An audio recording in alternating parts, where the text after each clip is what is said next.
You got it. Bibbidi bobbidi boop. What's going on, y'all? Paul the Barbarian here, sitting down with Brett Skinner again. We're going to do another video here on New Steps Taking the New World. A little bit of a different idea, a little bit more nebulous of an idea right now. We're going to talk a little bit about tactics and kind of things that we've seen watching other teams fight, watching the field manipulation and how we use the field and how we use ourselves in the field and what really we plan to do and then what actually fucking happens. Brett, say hello.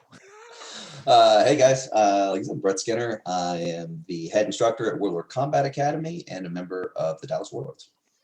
Running around doing some crazy stuff. You did a video a little while ago talking about how your first fight in Carnage went against the Serpents and how you watched Craig Michael Ivey split into the back and do his little run around, shooting that rail gap and everything, which is a wacky thing to do, is shooting the rail gap, scooting down the rail.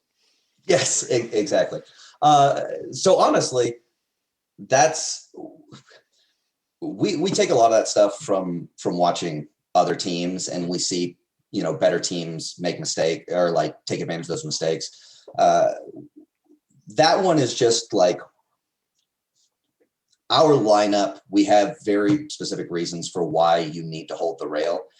And one of the biggest ones is just that shooting the rail side gap is so hard to read, right? And so we know going into it that if someone stands off the rail in the initial engagement, we're going to take that rail, and our whole team knows what to do when this happens. So our expectation is, however it is, we're probably going to end up in the advantage if they're reacting to it. Yeah. And one line to this is that no matter how long you've been doing this, like if you've been around, you're a fighter worth your salt kind of thing, or if you're new, understand that no plan will ever fucking work like perfectly. No initial plan will ever work perfectly. You always have to adapt and deal with a little bit of chaos. And that's one thing that the Europeans look at us and they're like, "You guys are so chaotic. You're everywhere. You're doing all kinds of crazy things." And they have a very, it's not an anviled approach, but they have a very calm approach to it to so much of a degree. And to be honest, their approach is very much the one that we are currently trying to emulate. And we can get into it, but we run the 2-1-2. And one of the things about the 2-1-2 that makes it so strong is it's very good at eliminating chaos. Yes. So other teams that like a chaotic approach, if you are disciplined in how you run your 2-1-2, it is very hard to get those picks that chaotic teams are so good at creating. Yeah. The downside being when you're playing unchaotic, a lot of times the better team wins. So there's a little give and take. It's really easy to be like, we want really nice and controlled fighting from a team like mine that has been grappling nonstop for as long as it has, because we just want to do our work on the rail. Chaos definitely has its place and can make huge plays happen, right? Well, that was the thing that we used to do in the first swords. We would pick one. It would be either me or another big guy. We would make a cross play immediately. We would go up. We would go up on the line, 2-1-2, everything else like that. We'd make some noise on one end. Whoever was going to make the cross would kind of make some noise. They'd step forward 5 feet, and then they'd immediately take a left or a right. And they would make the cross because everyone else on the other side's like, I don't care about what's going on over there right now. I'm dealing with the guys in front of me. They do that whole narrow up, square up with a guy kind of thing. And sometimes people get very tunnel vision. They're only dealing with this guy. Or they only got these two guys in front of him. And they forget about the fact that there's another dude that can run out of left field. No doubt. And it's one of the worst things that can happen. Like everyone, it doesn't matter how good you are. Every team eventually has someone who looks one direction a second too long and someone realizes it and you get blindsided. And it doesn't matter if you are 5 times as good as the other team. If they ear hole you, you're going down and they're going to start trying to roll you with a 2-on-1. And it's hard to come back from. Maybe you come back from it, maybe you do, but especially on the tougher teams, if someone gets ear holed early, it's almost match over. That's the thing. That's the thing I've always had about 5s. I don't really enjoy 5s nearly as much because of that one random encounter, that one guy getting randomly ear holed, and now you're 4-on-5. 4-on-5 is very fucking difficult to come back from. Like it's heinously different. Yeah, and especially if your team knows what they're doing. Yeah. Like something we have come back from many 4v5s, but a lot of times it's because the 5 team doesn't recognize what has happened.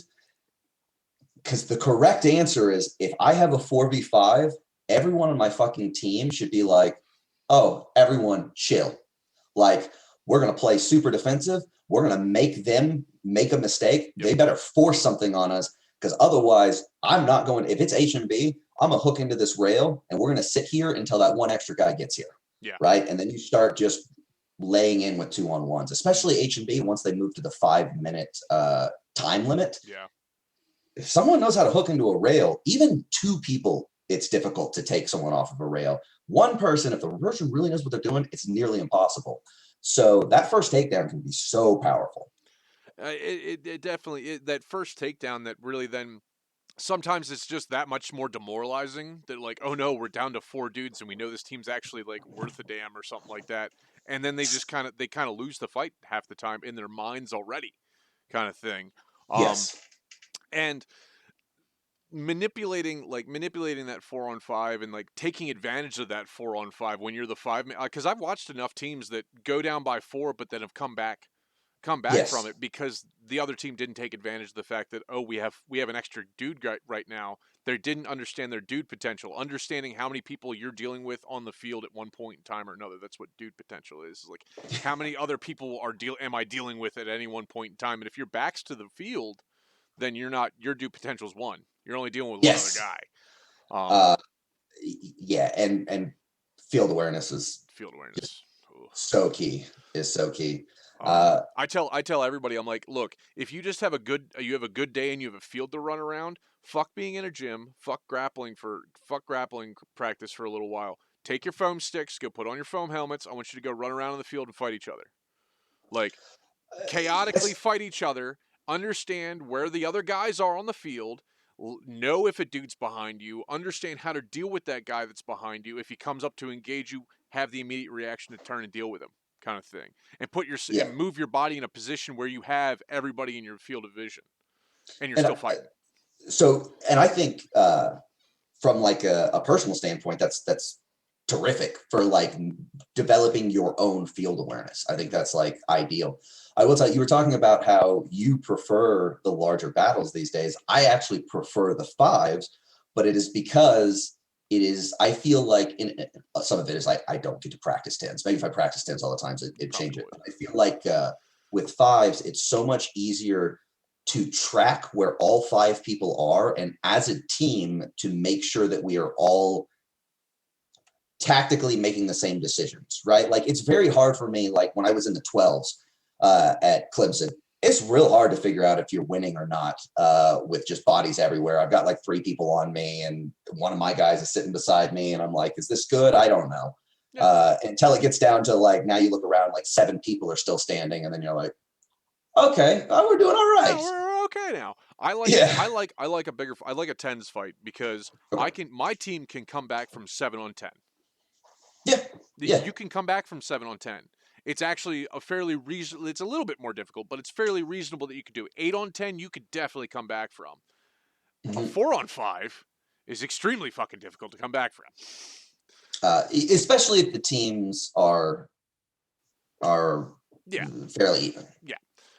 Which I think that there are really only 2 or 3 standout teams in the country.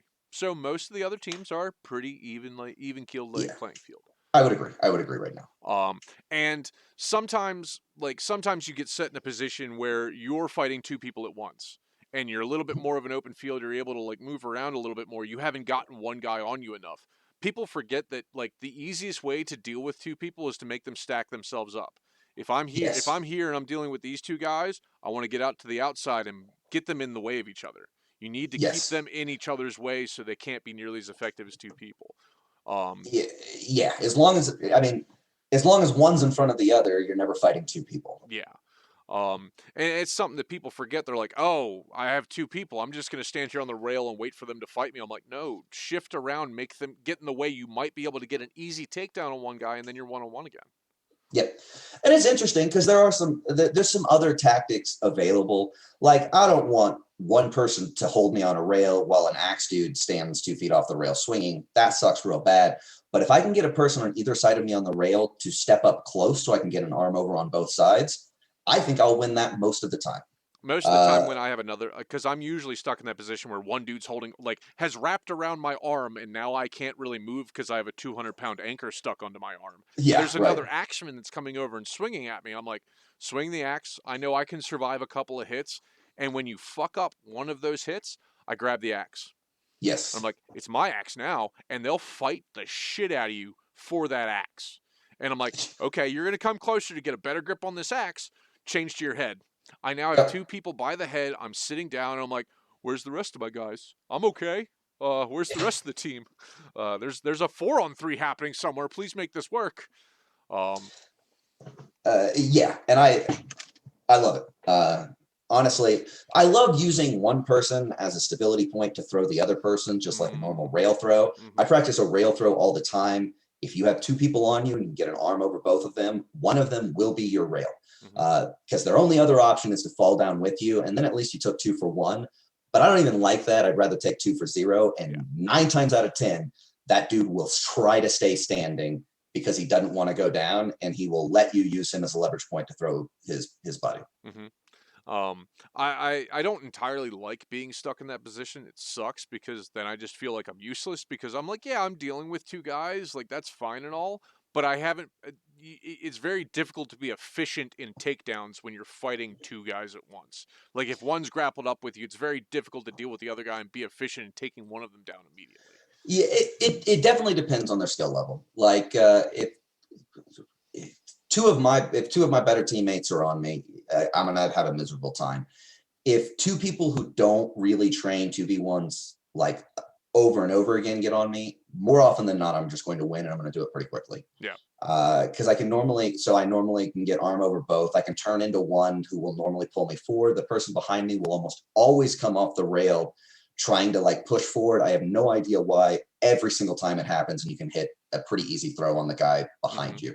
Usually, Uh, most of the time, once you're all sitting back against the rail, one guy will try and get in front of you to get better head connection. And I'm like, okay, exactly. I'm going to put out a leg. I'm going to manipulate your leg. I've got an overhook. I'm going to throw you over Yep. my leg. It's going to work.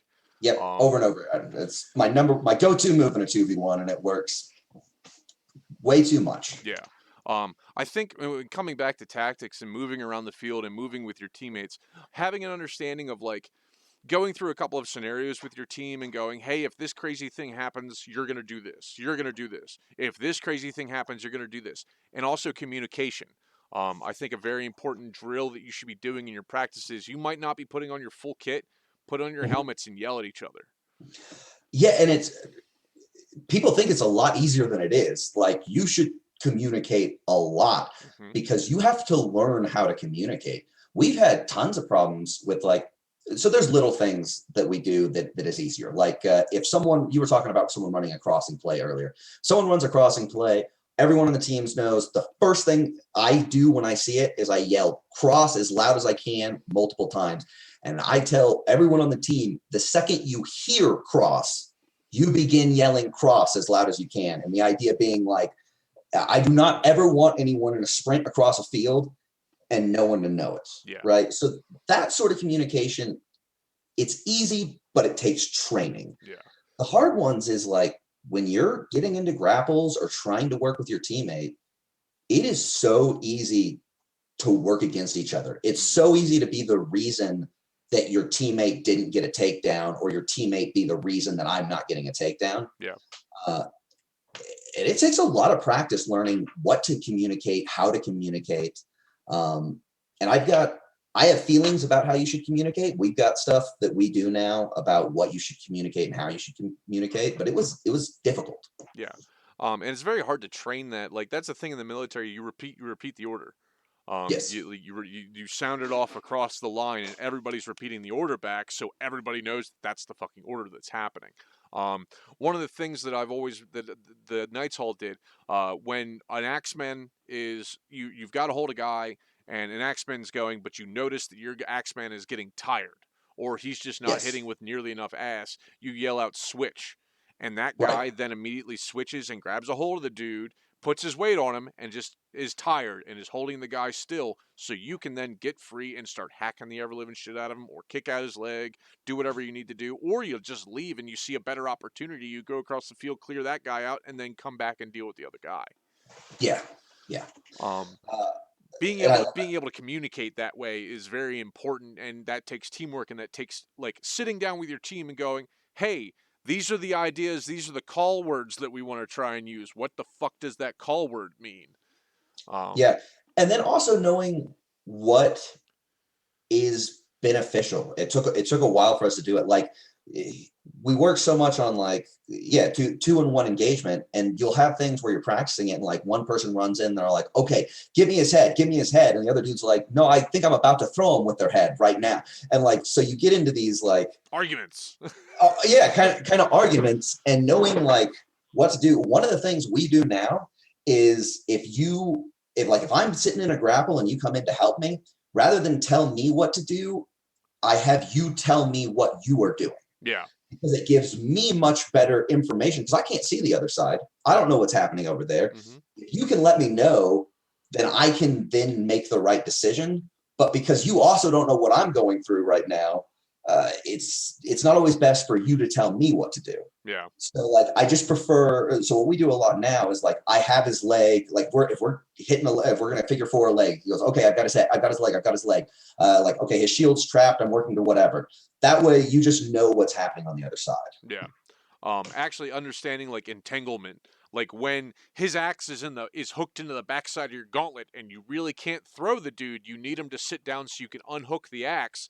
I just yell out, I'm hooked, and they'll be like, oh, okay, and they'll try and Yes. deal with him in such a way where he's not like throwing him down in such a dynamic way, so I don't get sat because I don't have like armor on or whatever the fuck else. Absolutely. Same thing. If someone's got a real good grip on her head, we'll now say, he's got my head. I'm trying to get free. Don't throw him yet. Yeah. Like we'll do stuff like that because of how often it's pretty easy to suicide your teammate. Like team kill by killing the person that you're on. And Mm-hmm. if it's a 2-on-1, I don't want to. It should not be a 1-for-1, right? No. We had the advantage. I want it to be he goes down and the two of us Have go a to set better up our advantage. next. I want Yeah. to make the advantage better. Right. And I think like one of the things that I always yell out when I roll up with my short two-handed axe, I yell out present, like present him to me. Like if they're side if like my guy's is pushing him against the rail, I'll tell him Mm-hmm. spin, present, do something, turn him so I can actually hit the motherfucker. Or I'll Okay. be like, Yeah. move your head. I'll smack him on the side of that. Move your helmet out of the way, and then I'll chop him in the shoulder. Because sometimes you cover like people get pulled in weird ass positions and grapples, and I'm like, get out of the way so I don't hurt you, and I can actually make him quit.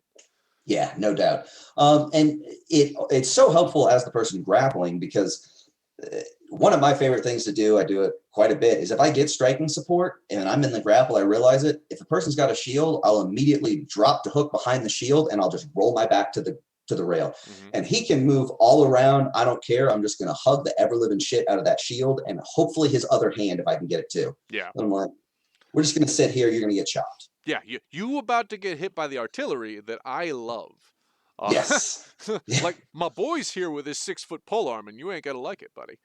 Yeah. I find it hilarious that you guys are running like 5.5-foot or 6-footers. Yeah. I think I saw that. I was like, ooh, there's a 5-foot axe and a 5-on-5. I'm about this. I like this. Yeah. We'll see. I think that video, I was using a 6-foot axe and my buddy was using 6.5. That was not. Normally, I'm using a 5-foot right now, and sometimes I drop it down to like 4.5 foot. I think I have like a 3.5-foot axe that's got a heavy head. Like it should be on a 5-foot haft. Everybody else would put it on a 5-foot haft. I'm like, no, I have a 30-year-old Matic handle that's like 3.5 foot. I'm gonna put this heavy ass axe on it. The pointer is shorter, so it's easier to bring it back. I can recharge it faster, and I can swing that bitch faster because it doesn't. I'm not moving 5 foot of axe. I'm moving 3.5 feet, and it moves quicker. Right, and it's interesting. The U.S. loves that better. Yeah, the U.S. loves their smaller axes, and we're the only country that does. It's hilarious. Yeah, and there's some upside and downsides. I think the upside is that like axes suck to grapple with. Yes. All right. Like, I'm just going to put it out there. Anyone who wants to argue, you're wrong. Axes suck to grapple with. Two-handed axes suck. And the shorter the axe is, the less problematic it is. Right. The other thing is that people in the U.S. forget that they can let go of one hand of the axe. Oh my God. Like, literally, just let go of one hand and you'll be able to get away. Some people grab a hold of that axe like this, and then the other guy gets a hold of it, and it turns into a lever on him. And I'm like, Preach. no, don't let him have a lever. Let go. Yeah, preach. I've had this conversation so many times. And honestly, most of my team now is pretty good at it. A lot of my newer people, for a while, I'm like, I started making rules where I was like, every time you're in a grapple, you only get one hand on that axe. And I've done it over and over again. I'm like, look, and when the actual tournament comes, you can grab it with both hands if you want, but I want you practicing one hand on the whole time. Yep. Because of how many times people get stuck in this, like, and it's either they in front of them and they're like moving back and forth, or they go behind and they just go like this. And I'm like, nothing good is coming out of this grip. Nothing is actually happening there. All you've done is let him grab a hold of you better. You think that you have a really good position on this overhook, except for the fact that he's now hugging you. If you throw him from this position, he's usually going to tear you down with him because he's got such a strong hold on you that nothing's going to change from it. Right. And funnily enough, axes, go ahead. Funnily enough, in Night Fight, Brandon forgot that he could let go of his hands on his axe. When I punched him in the head a bunch at the last round, all I did, I was holding onto my rumfire. I put it down on top of his hand, on just one of his hands. He forgot that he could let go. That's what I was holding him down with, was literally just one hand on top of his hand. So I started punching him. And I'm like, hey, next time you're using he doesn't use two-handed weapons. Right. Brandon Knight does not use and he's a great fighter. I'm like, you had a mental breakdown where you're like, I need to have this big sword in my hands. I'm like, no, you didn't even need to have it in your hand for that fucking fight. You could have let go and stood up. Like, that was the only thing that was holding you down there. And he's like, I forgot. I'm like, I know. That's why I punched you a bunch, man. Yeah. I'm more along the same lines. I love people who will hold on to it with both hands, because even if the axe is in front, and when I'm going sword and shield, I can grab it with my shield, pull it like this, and now suddenly I have 2 points of control, and you're just holding on to this axe. Yep. Like, it's yeah. Triggered me there a little bit. I hit a vein. I hit a nerve there. Let go of your fucking axe. It's just a public service announcement. You can hold it with one hand. It's fine. It's a big axe, I know. Also, carry a goddamn backup weapon if you're going to use a two-handed axe. Yeah, no shit. Right? I think we need to come up with a better system of hanging a side weapon off of you. If it's just a ring and you have an axe on it, you have to have an axe that can catch on the ring somehow, or a scabbard, or whatever the shit it is. Honestly, what I've been using, it's been working real well, is I use a little piece of leather that's maybe this long, scabbard that rolls, and then I put a sword through it. Just a normal sword, like it's hanging, and it hangs at a slight angle backwards, and it's so easy to draw. Yeah. Well, I mean, even if it's hard to get out, you can fight with your hand on the weapon in your belt. If you can't get it out, you can still fight with this arm. You're just like, I'm stuck. Yes. I've fought several fights with my hand behind my back because my axe is in the middle of my spine. I've grabbed a hold of it, but it's hooked. And I'm like, okay, I can punch you with this, though. I got a fist.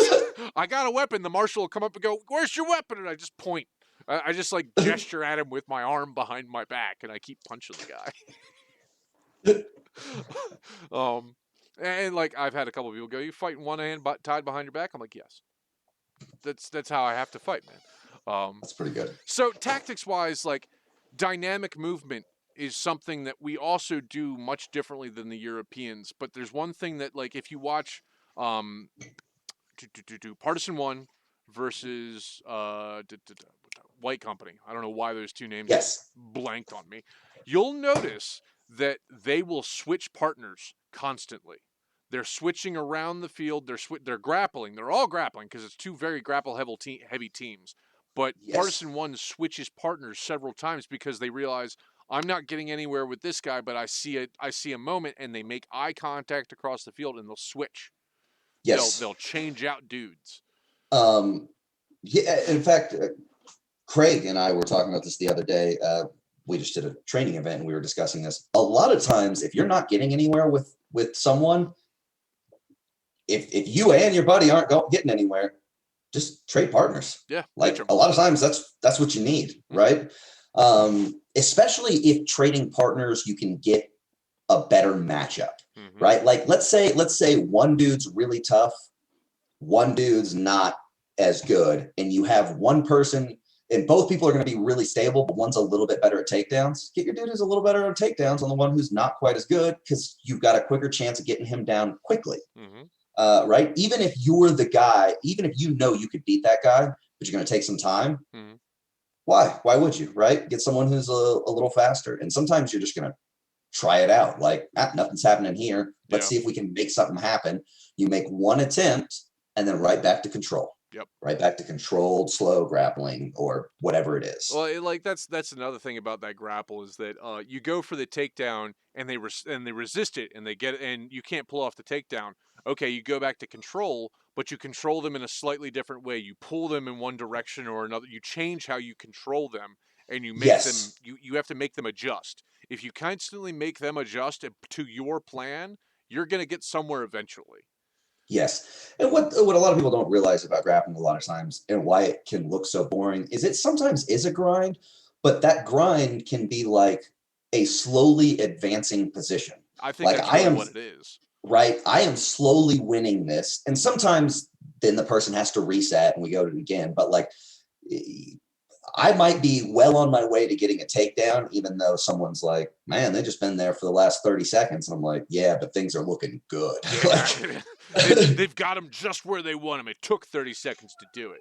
Right. I mean, sometimes you have just that big thug on your team that can hold on to three guys, like Andrew. He's very good at fighting. He knows how to fight in a field, everything else like that. But if he grabs a hold of two guys and he has a third guy come over to him, he'll put one guy behind his back and just lean on him, and then he'll grab up the third guy that came over to him. Sometimes I would run up on Andrew and go, let him go. And Andrew would let him go. He'd get up all excited, and then I'd clodhopper him, or I'd just kick out his leg and he'd be on the ground kind of thing. Being able to communicate with your teammate like that and be like, let go of him, or switch guys. Like, here's my guy, you take him, and if I transfer him and he moves with that transference, like, oh, I'm pulling you over here, he's going to step with it, and then Andrew grabs a hold of him and just shoves him over. I'm like, cool. Yeah. And I think on the flip side, you have to be aware a lot of times when many teams have a person who just soaks resources, who soaks the enemy's resources, right?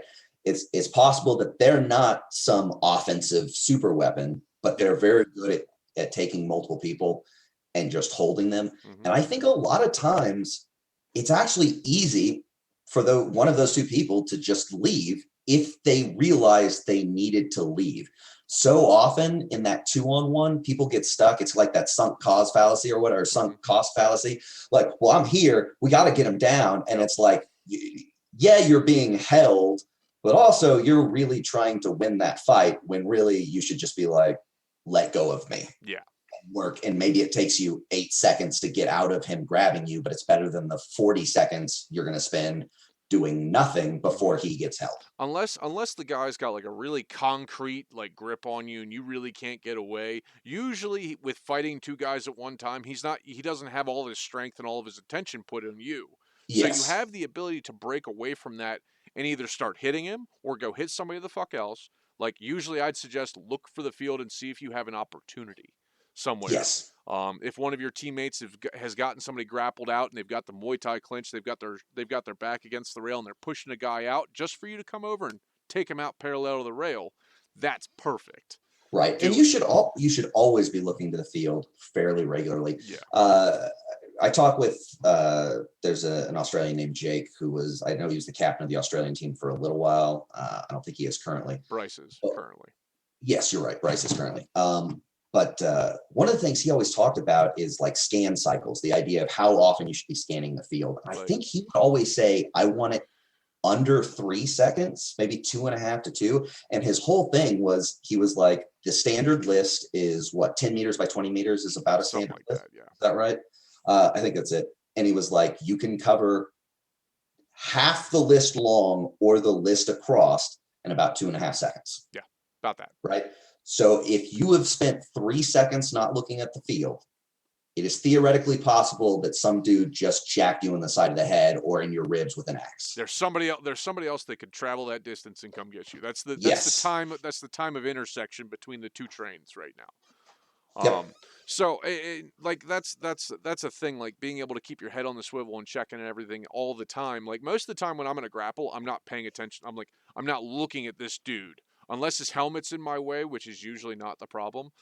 Because they're like here. But Yeah. usually I'm looking at the field while I'm grappling with somebody. I'm paying attention to where my guys are. If I can get away from this grapple and get this guy off of me, because I know that if I can get at least 1.5 steps in front of that guy, he'll never catch me. Yeah. Yeah. It's very hard to overtake people in the sport if you have the head start kind of thing. Yeah. And along those lines, sometimes it's really smart to learn how to hold someone off in a grapple or grapple in a way that you are able to leave and they are not. Mm-hmm. Obviously, you'd like to just throw the guy on the ground, Yeah. but sometimes the guy's tough and it's going to be a slog. Mm-hmm. And you don't want to, if the other person is just being defensive and they're good, it's really fucking hard to throw someone down without exposing yourself in a way that they could counter you. Yeah. So a lot of times it's really smart to like, can I just hook behind their gauntlet and then sit back? Mm-hmm. Because at least then he has to stay here, but I could always let go and leave if I want to. Yeah. So there's lots of little things that you can do, especially in the grapples that get more grindy, to give yourself options like that to make a play if it arises. I think the biggest takeaways from all of this is look at the field, communicate with your team, and come in with some kind of idea of a plan. Maybe it can just be a nebulous, like, here's an idea kind of thing, or this is how we're going to start out and deal with it from there. Yeah, I tell everyone 2-1-2, check it out. I think it's a great place to start. Mm-hmm. If you're going against a really good team, you probably want to run some trick plays, Mm-hmm. but right now 2-1-2 is the most effective at the higher end. So I would like everyone to practice it at the lower end and just don't run it against, the best team in the nation or something. The only other thing I can throw at that is deep penetration is always good. Deep penetration is always good. Deep penetration is always good, and defend against being deeply penetrated. Yeah. Make sure that you have a way to intercept that runner and stop that gap from happening nearly as much. Because if you get one of your guys in the backfield, you can wreck house. Like that's Yes. opening for an immediate takedown, and then it's 4-on-5, which we all know is very difficult to come back from. Yep. Not impossible, difficult. Right. And if you let somebody in your backfield, be cognizant of it. Make sure, understand everybody. You have somebody behind you. Call out something, come out like deep or whatever the hell it is. Like whatever call you need to make, but make sure that everybody knows that, hey, there's an unattended man in the field somewhere. Absolutely. And I think the last thing, little bit of advice that I would give, watch videos of other people, but more importantly, watch yourself in videos. If you lose, figure out why. Oh, yeah. See what happened and then shore up that weakness. Don't let it happen again. Because as long as we're all going to lose over and over and over again, constantly, whether it's practice, tournaments, like I can't tell you how many times I've lost because I can't keep track of how many times I've lost. Like just constant losing. Yep. Use that as a way of slowly shoring up those weaknesses, and you will become a very good fighter. Oh, definitely. And a very good team. I suggest an app called Coach's Eye. You can download it on Apple and Android. You can actually slow down what's happening. You can put whatever film you want into it or anything else like that. But that's fantastic. Also, here's another thing: get somebody on your support staff to go find a really high place they can see the whole field. Don't let them stand by the list and just focus on one dude. Make sure that they go somewhere else, get a vantage point where they can see the whole field, because that's how you get better as a team.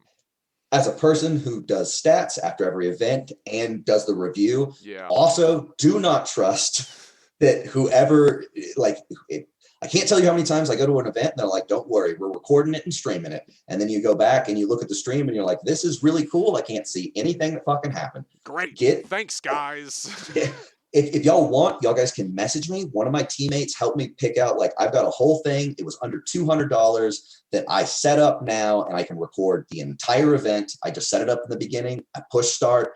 I come back at the end of the event. I take it down, and now I have all of the video from a bird's eye view so that I can see everything. and then we can go look at the other stuff. Okay, you're gonna send me a link to that because I like Okay, that. I really like I that. I will. Um, and I'll put that link in the description. You know what it's called? So I mean, it's a little camera off of Amazon that looks like a GoPro. It's a knockoff GoPro, and all that really has is it's a knockoff GoPro with a large SD card with an external battery that keeps it going for a long time. Mm. And then I have a tall tripod, but also like one of those squid tripods, and I just get it wherever I can. And I also bring a roll of duct tape just in There you go. case. Just set up a Uh, high vantage point where you can see the whole field, kind of thing. yep.